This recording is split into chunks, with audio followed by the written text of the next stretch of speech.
आप सभी का स्वागत है माइंड बूस्टिंग क्लासेस पर। इस वीडियो में कक्षा 8वीं का एक नया पाठ शुरू करने जा रहे हैं। ये पाठ 11 है, सूरदास के पद।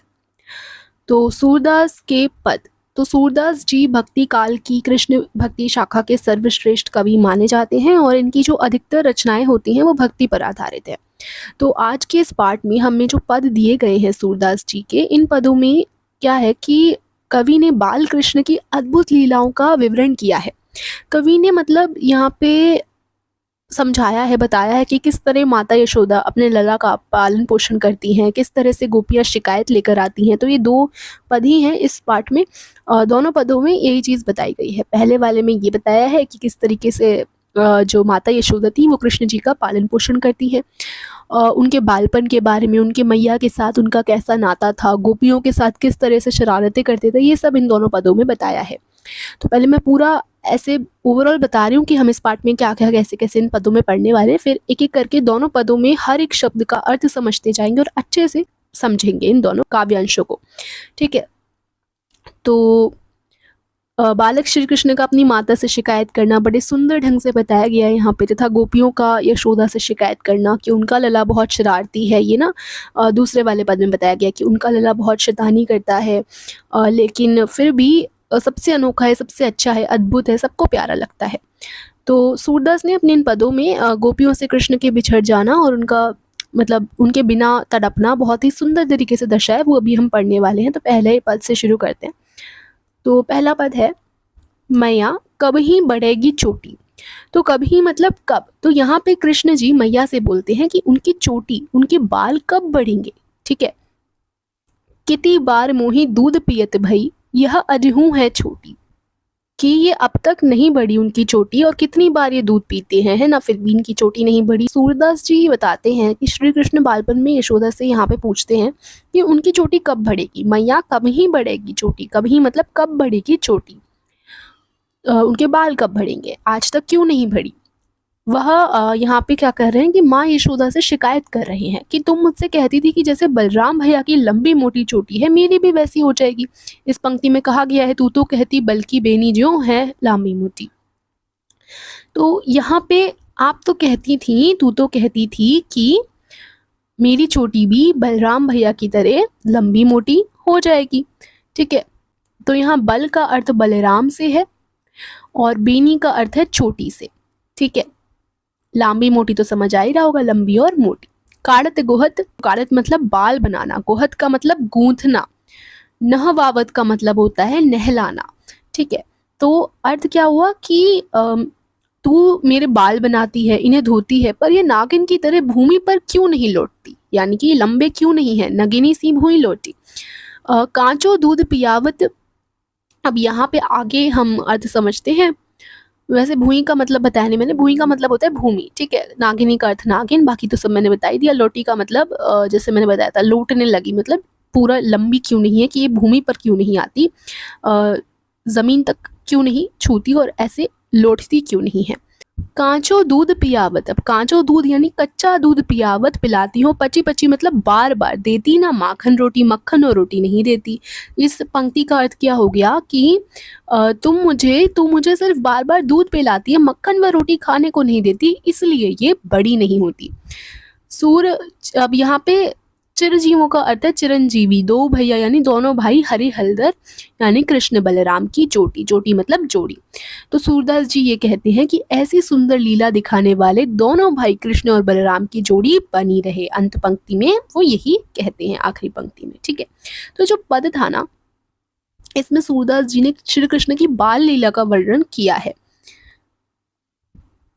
उसके बाद हमारा काव्यांश दूसरा, ये हमारा दूसरा पद है, तेरे लाल मेरो माखन खायो। तो यहाँ पे क्या होता है कि इस काव्यांश में श्री कृष्ण की गोपियों के साथ शरारतों का वर्णन किया है कि वो बताते हैं कि गोपियां सदा से ही श्री कृष्ण की शिकायतें यशोदा माँ से करती रहती हैं। एक गोपी यशोदा जी को कहती है कि आपका लाल मेरा मक्खन खा जाता है। ठीक है। लाल मतलब बेटा, माखन मतलब मक्खन और खायो मतलब खा गया। ठीक है। दोपहर दिवस जानी घर सुनो, तो यानी कि ढूंढी ढंडोरी आप ही आयो, यानी कि दोपहर का अर्थ है कि दोपहर में। ठीक है। ढूंढी मतलब खोजना, आप ही का क्या अर्थ हो गया, अपने आप।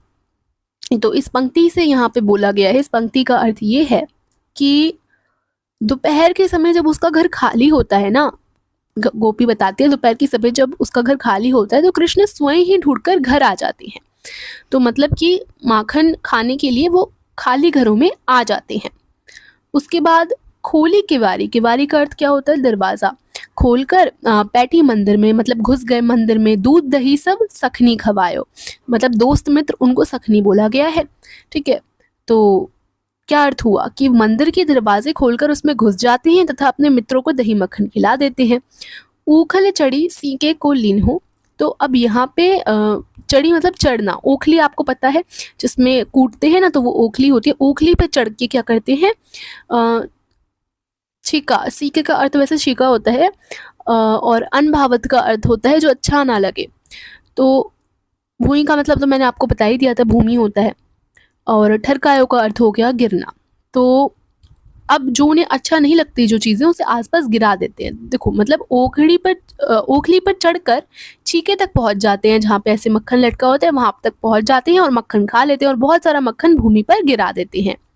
ठीक है, दिन प्रति हानि होती गोरस की, यह ठोटा कोने ठंग लायो। तो दिन प्रतिदिन यानी कि रोज रोज क्या होता है कि हानि यानी नुकसान होता है। गोरस का मतलब गाय के दूध से बने कोई भी पदार्थ है, कोई भी चीज़ है, उसको गोरस बोला है। यह टोटा यानी कि लड़का, कौने ढंग लायो। तो अब यहाँ से क्या अर्थ हुआ कि दिन प्रतिदिन हर रोज दूध दही का नुकसान हो जाता है। गोपियाँ कहते हैं कि आपका यह बेटा कैसा है जो हमें सताता है। सूर श्याम को हटकी ना राखें, तय ही पूत अनोखो जायो। तो यानी कि हटकी का मतलब होता है हटकर, हटाकर। पूत यानी कि पुत्र होता है।